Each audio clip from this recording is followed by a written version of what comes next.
Hello, everyone, and I want to thank you for joining us today. I am so excited to be talking with Pat today.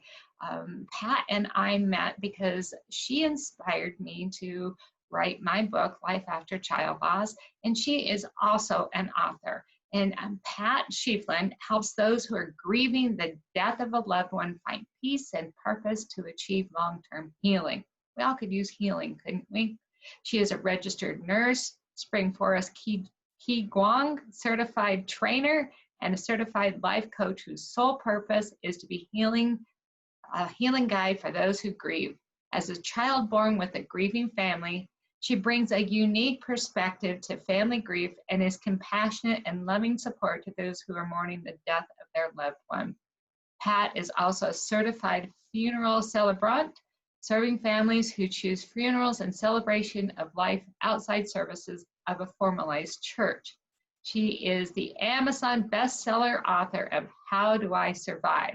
7 Steps to Living After Child Loss, and lives outside of Minneapolis, Minnesota, in a multi-generational home with her family. Well, Pat, thank you so much for joining us here today. Oh, Peggy, thank you so much for inviting me in. It's a joy to connect with you again. Yes, and again, and in this world where we are so similar, and what we're doing is helping people to heal. If you want to share just a little bit, you talk about bringing unique experience. What is it that's unique about your situation that gives you the expertise and the experience to help others? Well, it's interesting. A lot of people will say, "Oh, are you the one that you lost your child? I'm so sorry." And then I let them know I'm not the mother who lost her child. I was the child born to a grieving mother. My Mhm. brother, 6 years before I was born, he was 4 months old and he died unexpectedly. And so when I came around 6 years after the fact, I have another brother that's 3 years older than me, came in, and then I came in 6 years after the fact. And I just knew that life was different in our household, different than my friends. It was very quiet. It was a very subdued home. We didn't have a lot of laughter and you know playing and all of that kind of stuff within the home. We did a lot of it outside of the home, but I always knew that there was something. And then I found out when I was probably 5 or 6 years old that about my brother. I did not know. No one ever talked about Greg. Greg was everything about him, his spirit, his name, everything was buried when he was buried back in 1952. And so I found out, I found some pictures. I was up in the attic playing around. I was like 5 or 6 years old. I used to love to go to the attic and hang out in the attic and look at all the old photo albums of all these people that I didn't know who they were, but I just felt a connection to the generations before me. And I found a little manila envelope, a little 5x7 manila envelope. And inside were 2 pictures, black and white photos of this child, this baby. And he just didn't look right. Something just wasn't right. And I thought, why would my parents have these pictures of this baby? Because I knew he wasn't any of my other brothers. I have 3 older brothers. And I knew it was none of them because I've seen all their baby pictures. So I don't know if my mom came up to figure out what I was doing up in the attic, or if I took the manila envelope to her and said, "Who is this baby?" And I remember saying something about, "He looks like a sick baby." I recognized that at that young age. And she told me that I had a brother and his name was Greg. And it was then that it was like, oh my gosh, I had this deep connection with this child. Only he wasn't a baby in my mind, but I just had this deep connection. I wondered all these things about him. And his birthday was the day before mine. So I would think about, oh, how would we have been? How would you have been compared to my other brothers? Would you have liked me? Would we have been buddies because our birthdays are close at hand, that type of thing. And then I would start hanging out at the cemetery when I was old enough. I somehow figured out that his grave was at the cemetery. And I don't know how I found that out. I think it's because my neighbor died and his gravestone was at the cemetery. And I used to go ride my little bike as a little grade school girl and go hang out at the cemetery and sit by Greg's gravestone and just be with him. and be with his spirit. So that was my kind of entree into what it's like to be a part of a grieving family. And interestingly enough, I mean, that was kind of how I handled it, but we didn't talk about him in the home. Didn't feel comfortable bringing it up to my parents because they apparently chose not to speak about him. So I just kind of silently had a connection with him. And then in 2012, my brother Greg would have turned 60 years old. And my mom was in her late 80s. And she decided to finally open up that birthday, that anniversary, 60 years after the fact. She finally opened up to me what it was like back then. And at that time, I was still working as a corporate executive in a role that I was in for 20 some years, but I was also a life coach. I was training to be a life coach. And so I just started asking her questions and sitting with her and asking more questions, and helped her to what I think of as unearth her feelings and those deep emotions that were buried for 60 years. Wow, that's a long And time. so we really were able to open it up. She could talk about her guilt. She talked about her feelings of abandonment, her feelings of isolation back then, her anger. Her anger at a lot of what happened during that situation, because he died very unexpectedly after getting some baby shots. So all this stuff just kind of erupted within her, and we allowed to give it that air that it needed so she could find some healing in her late 80s. And that was kind of my first trigger, like, wow, there's something here that I'm supposed to be helping grieving parents with. I also would volunteer unexpectedly. I'm not a real maternal person, really, not real. And I just had my godmother had died, and I had looked on the mortuary website to figure out when her services were. And I saw this little icon, and it was a balloon and little red balloon and a heart. And it said Children's Grief Connection. And that's all it said. And I thought, what is that? So I just felt driven that I needed to find out more about this organization. And I found out that it was Children's Grief Connection is an organization, a nonprofit that provides camps for grieving kids and their families. And I was just like adamant, I have to volunteer at these camps. I just have to do it. I mean, I was signing up. I didn't know why. I really had no clue, but it was like, I just had to do this. I was just driven. So I'm signing it up. I'm doing all the paperwork, getting my background check so I could work with kids and all of that. And I went to the camp. And again, I was around grieving parents. And I realized then what my parents had gone through. I could see in today's world exactly what they had been going through back then. It was right up in front of me. And so I went back to my mom and I said, Mom, I think you have a real story to tell here. So I wrote a book way back then about our family and that story. And then just fast forwarding, so I wrote that book. I just lost my train of thought. And then I started my coaching business. And the first two women who came to me were grieving moms. Now, I never advertised to work with grieving people. I was a life coach, a generic life coach.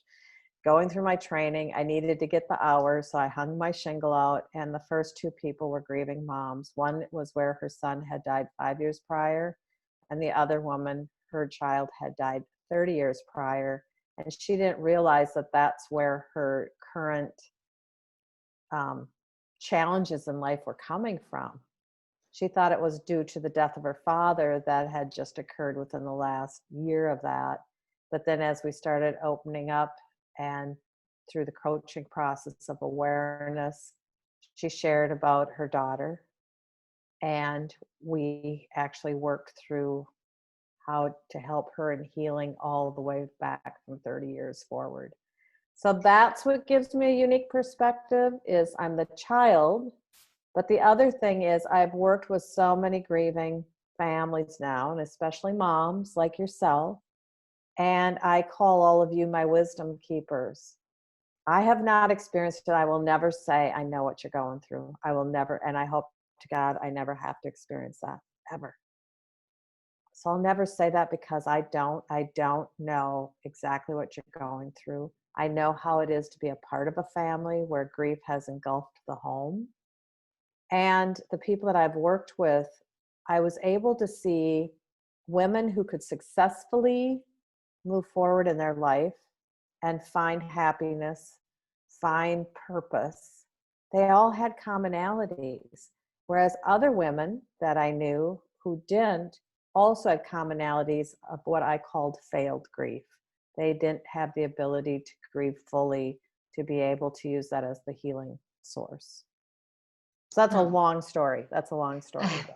You know, but you really shared some details and some importance, and you know, the fact that you've been through it. We have some components that are very similar on that grief process, but that's amazing in how you've used to heal. So you've also written a book, you know, the 7 steps to living after child loss. So tell me a little bit more about your book, and what does your Breathe program look like? Okay. Well, the 7th step, I don't, again, things happen and I just get something in my head and I call it like spirit is just talking to me.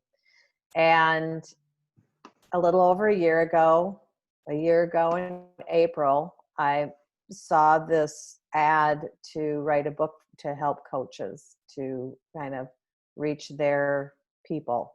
And it was for servant-centered businesses. And I thought, wow, this would be really good. Because my first book was just really more of a memoir, and it was stories and a lot of stories of other grieving families and grieving moms. But that was just something I self-published, and I really didn't do anything with it. But then this was like, wow, this would be really great if I could write something that actually created, took all the knowledge that I got from all the grieving parents and families that I worked with.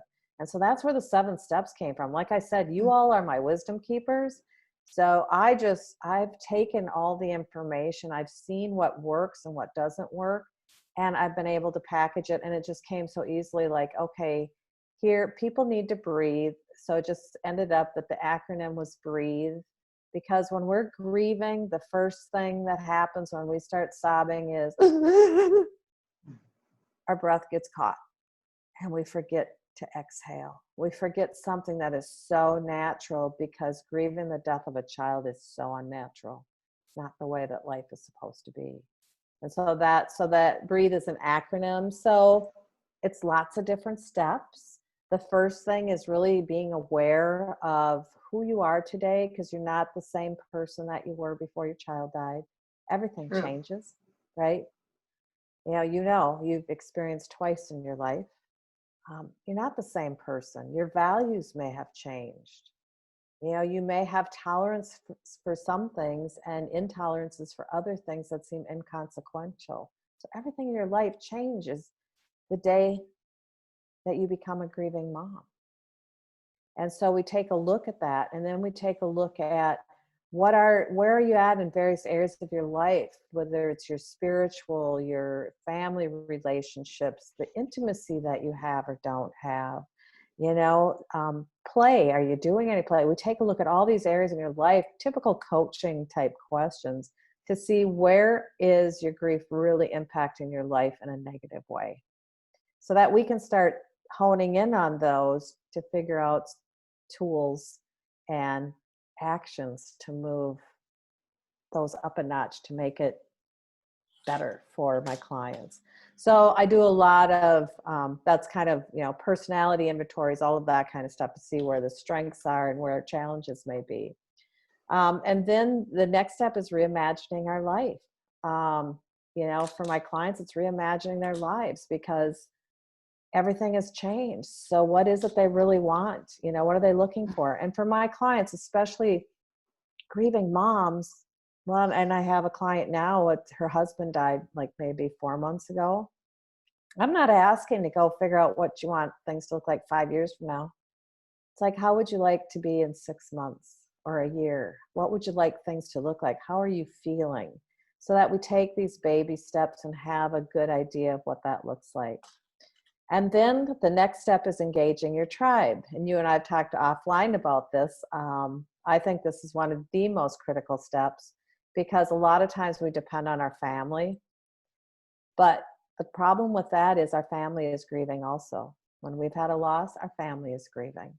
And so that is so important that we find the people in our tribe that can be very supportive, and who, I say 1 or 2 people that, a coach like yourself or a coach like me, add one of those to your tribe. Maybe a good friend that that you can just call in the middle of the night and they're just going to listen. They're the ones that are really going to help you, because your family is an amazing support, but they're going through their stuff too. So you need to have people that may be a little bit removed from that to be your total support. So that's engaging your tribe. Oh, nice. Okay.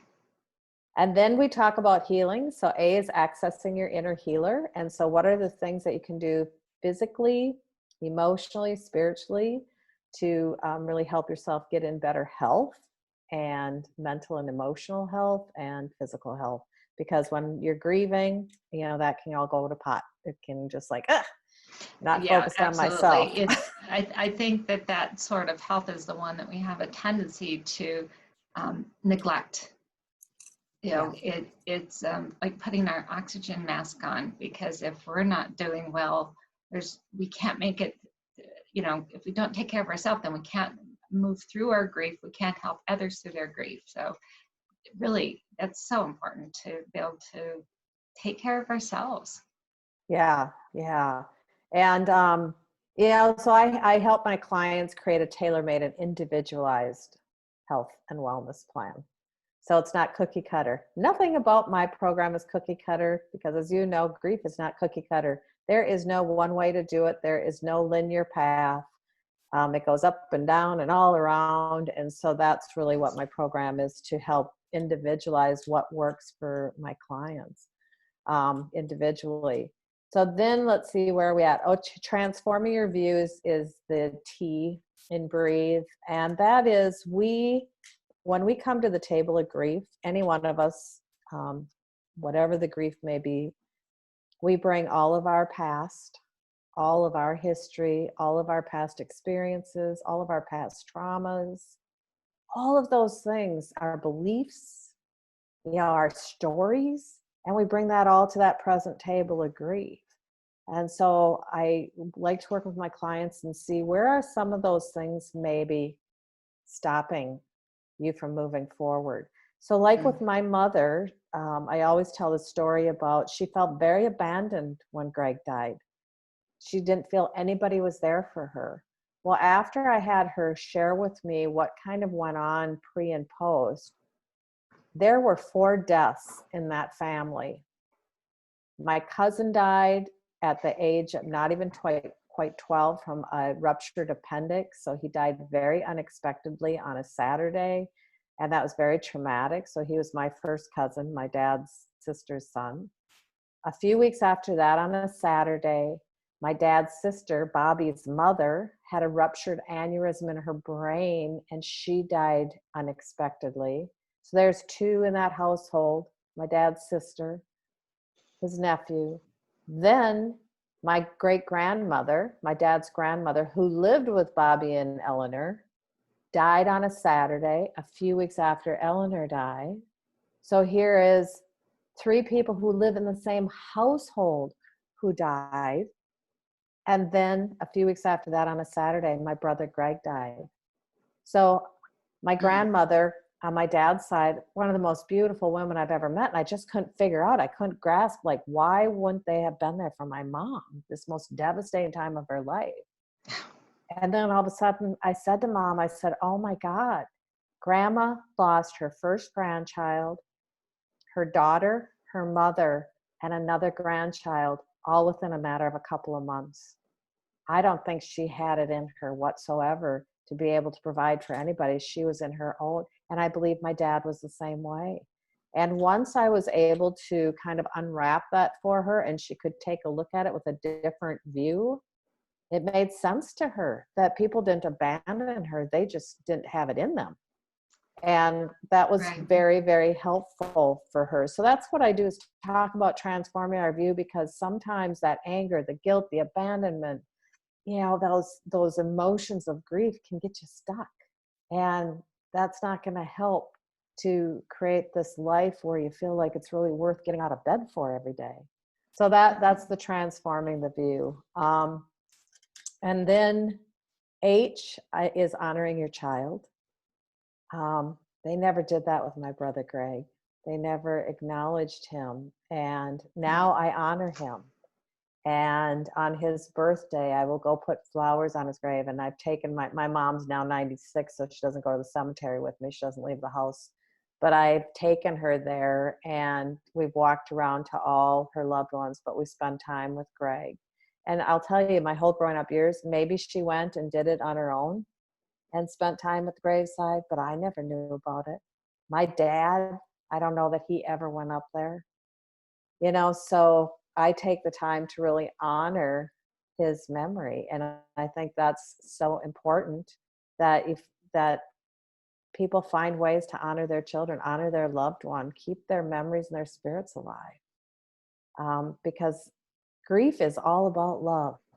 And we would not grieve if we had not loved so deeply. And that love doesn't go away. It doesn't go away. So we need a way to honor that. And some people will do like you wrote a book about your story and what worked for you, so that you can help other grieving parents on this journey. I talked to a man, I interviewed him last week, and his son died of opioid overdose.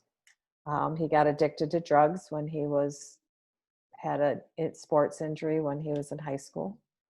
And so he's going out and he's speaking to, like he said he just did, where he talked to nursing programs and spoke about the other part of the opioid epidemic, what happens to the family. So that's really important for him to be able to share that. So it may be little things of honoring, or it may be big things.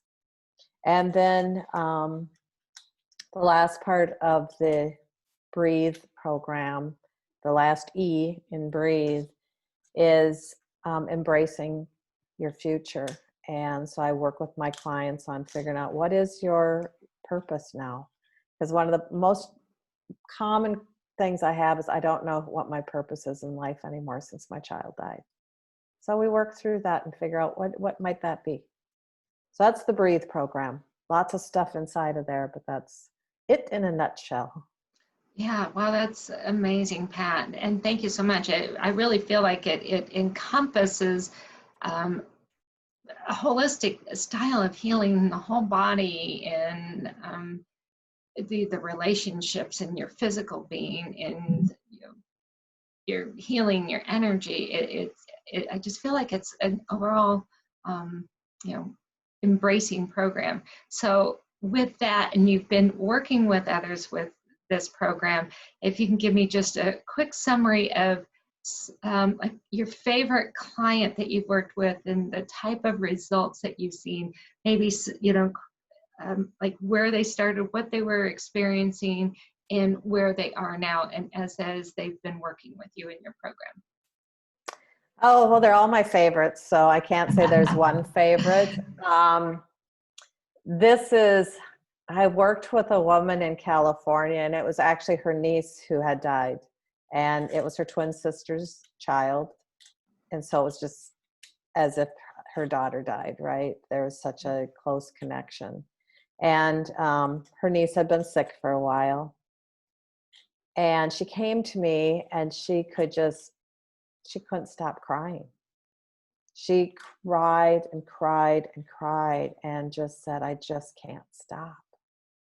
I don't know what to do. So she entered my program, and it's so much fun. And I've told her this too. I wish I would have had a time-lapse camera, because I work with people and talk to them every week on one-on-one coaching calls. And every week she really was very good about following through on the homework that she committed to do. And every week her face got, we do it via Zoom, got brighter and brighter and brighter and lighter and lighter. And Wow. I'm like, oh, if I would have had a time lapse camera to show what she looked like, and so sad and so forlorn in the beginning. And then within just a few weeks, she's getting brighter and brighter. And the amazing thing with her is she couldn't sleep. She really had difficulty sleeping because this was always on her mind, this grief, and her niece was always on her mind. And I taught her some breathing exercises. That's one of the first things I do. Of course, it's a breathe program, right? And That's a good thing. how to calm herself down and some different things. And she started sleeping. And I said, when did that start? Because I asked her later on if, several weeks into it. And she said, that first week, just by having someone that she could share with and process her grief with and really feel heard, and then taking some active actions towards her own healing and taking her own oxygen mask, right? She started breathing, and she said she sleeps 7 hours a night, and she had continuously then. It was just like something shifted. And when we're not sleeping, the sleep deprivation is not helping us at all either. So think about how that impacts. It impacts your family life. It impacts your mood swings. It can impact you at work because it's hard to stay awake. I mean, it's all, and your physical health. So that was like one of the best, but I have a bazillion stories. I love seeing my clients they emerge out of their cocoons and become butterflies. Oh, that's beautiful. Thank you so much for sharing that. So we just have a few more minutes, but I do have a question I wanted to talk about this because it's where your mom came from and where you felt even a little bit about the abandonment and guilt. How does that create an imbalance in your physical and emotional well-being? So these emotions that you have experienced in yourself and in your mother. So how has that impacted your wellness? Well, I tell you, thank you for asking. That's a great question. And you had mentioned that it's a Qigong. I'm a Qigong teacher, trainer, and Qigong is ancient Chinese medicine to help us in our own, because we're all born our own healers. But there is what they call the 5-element theory in Chinese medicine and through Qigong. And in that 5-element theory, emotions, 80% of the energy blockages, which arise into illnesses and physical challenges, come from emotions and come from emotions that are negative emotions. So interestingly enough, grief, depression, very deep sadness is associated with our breathing system. Once you know that, it's our lungs. Because so this whole breathing thing, all plays into that. And our lungs are just so important, of course, to have healthy lungs. So I think about my mom and all the years that she had bronchitis and all of that, and the breathing issues that she had. And then she ended up with congestive heart failure as she got older. And for her, worry and anxiety, extreme anxiety, and she always worried like she was strange. Was I strange when Greg died? And she always worried that she was strange her whole life. And that resides, worry, in our stomach and pancreas and those areas. And my mom and our intestines, our large intestines, my mom has always had like irritable bowel syndrome, always. And so I started working with her and using Qigong, which is a very gentle form of healing.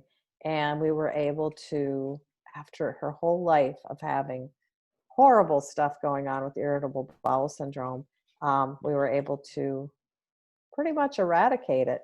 And she doesn't have those issues because she would do the Qigong with me because it's very gentle and loving. And the lung energy, of course, is just so important to keep that flowing. So that's, I tell most people, what's happened since your child died? Have you been sick? Or I had one client that, just really quickly, her son died by suicide, and she was the one who found him. And within a couple months after he died, she ended up in the hospital septic. And sepsis is where you have a raging infection going through your body. Mm-hmm. And it can be very, very serious and life-threatening. And she ended up septic. And what it was is that her kidneys, she had kidney infection. And so it was hitting that area. Well, the kidneys in this 5-element theory, fear is the one that can block the kidney energy, our life vitality force. And I found it so interesting because she talked about, she had the PTSD of finding her son, and she would have these flashbacks to that day. Well, that's just total fear overriding her system constantly. And so that's what we worked on. She said, I just want to stop having these flashbacks. And I'll tell you, within just a matter of weeks and doing this program, she was able to do that. And she's doing great. And she still does Qigong to this day because she's found it so helpful to keep her healthy. Oh, wow, that's amazing. And combining, medicine that's been around for thousands of years with the knowledge that we have, that you've been so beneficial, that you've been able to bring those together. I think that's absolutely amazing. So Pat, we've had a great conversation here, and I bet that we have so many people out there that are just really wondering how they can get in touch with you and to learn more about your books, about your Breathe program. What is the best way for them to reach out to you? The best way is to go to my website, www.healingfamilygrief.com. So it's easy to remember, healingfamilygrief.com. You can order a free book. I can send you a free ebook if you're interested in that. Just fill out the form and I'll shoot it off to you. There's also a contact me form. So if you want to chat, we can talk about it. And there's a calendar, and I offer, a free conversation. We can get together and chat for an hour or so and see what's going on with you. And I'd be more than happy to be available. So there's lots of resources there. Oh, Pat, thank you. Thank you so much for your time. And I know that with your mission, if your sole purpose, you've said, was to be a light for those who grieve by providing compassionate guidance and care for those who are mourning the death of their loved one.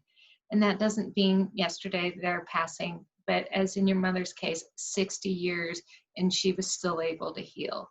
So you're doing some awesome work. And I really am so grateful that we are in this same arena, because the grief world is one where we've lost contact. We don't have ceremonies, we don't have rituals, and even more so limited right now with the health crisis that we're in and limited contact. So you're doing wonderful work. Again, Pat Sheveland, and that is www. Did I get too many W's in there? The healingfamilygrief.com. There we go. Healingfamilygrief.com. And thank you, Pat, so much for joining us today. Thank you, Peggy. It's been an honor. Yes, and thank you.